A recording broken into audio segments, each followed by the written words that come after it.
first to talk about the myths related to domestic violence, right? Right. That it happens, like you said, it happens in the poor, it happens in the lower class, maybe the middle class, but it won't happen if you're highly educated, if you're family Absolutely. honor, social capital, reputation, English speaking, good status, like you said, like a family, two families coming together and the good status, it won't happen. But violence and the fact that you have studied it, it doesn't mean you're educated. That does not mean you're also not part of patriarchy and the violence and the misogyny that comes with it, right? And that will still Absolutely. stay with you if even if you've studied in the top colleges. Like today NDTV Right. reported that he was part of Right. NLS or NLU. So what actually happens is the form of violence changes, right? So the form of violence would be more, I'm not saying physical violence would happen, but there would be a lot of emotional violence, psychological violence, a lot of control. So what, like coercive control, which basically means that this controlling nature, manipulation, isolation,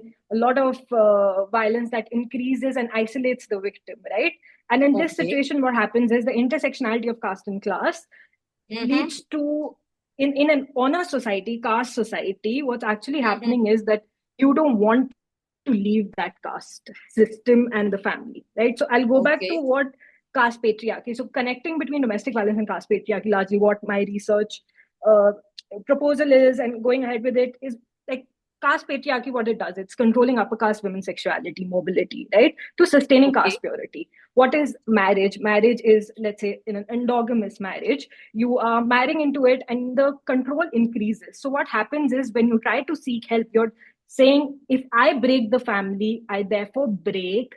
If violence happens, I leave the marriage, I break the family, I break the caste system, and therefore I break the society, right? And that is Oh. the logic that follows through it. And therefore, Mm-hmm. the where upper caste women are very unusually placed is the matrix of domination, right? Like the what Okay. Collins had talked about. There's a simultaneous position of you're also holding power and privilege, right? You're also the oppressor caste, and but you're Right. also subordinate in your own caste society, where Ah. you are lying. So she. Like the victim might be of privilege coming from an upper caste society, in privilege in another space, but when she enters the family and a caste society, you are the lowest in the hierarchy as Yeah. daughter And in law, when she enters the right? marital home.